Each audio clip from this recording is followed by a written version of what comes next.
So I'm at the laundromat and I'm reading the rest of my book. I'm finishing it up about the history of exercise, and we see, Bonnie Pruden here, who was extremely hyper. I had never heard of her, who climbed mountains and was an amazing athlete, in my opinion.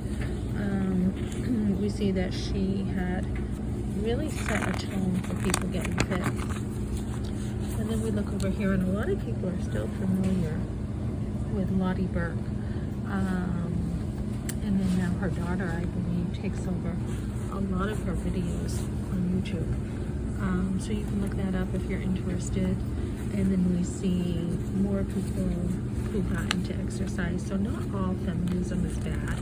I mean, it's really not. Women learned how to take care of their bodies. They learned to have their own money. And they really learned, to enjoy their bodies. So, I used to take jazzercise and didn't know who started it. So this is really interesting. It was in the 80s, 88, 89, I took jazzercise. And then we have Jane Fonda over here. Who hasn't heard of Jane Fonda, right? I didn't like how liberal she was politically, but I do remember, and I think I still have some of her cassettes on tape of working out. No one knew that it was actually Lenny behind Jane Fonda's workouts. I didn't know that until today. And Lenny did not get the credit until, I think, 2021 for what she did. So we see, as I grew up, we saw that women started taking their exercise even more serious and started bodybuilding. I remember growing up with Arnold Schwarzenegger as such a role model for guys. So then we see here, I remember having Buns of Steel. I think I still have that on video.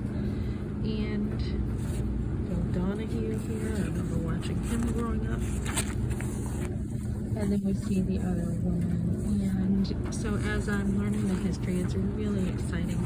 And where I'm at right now is with Olivia Newton-John, where she came up with her song about Let's Get Physical. And that is when a lot of the exercise took off too, with a lot of music, a lot of MTV.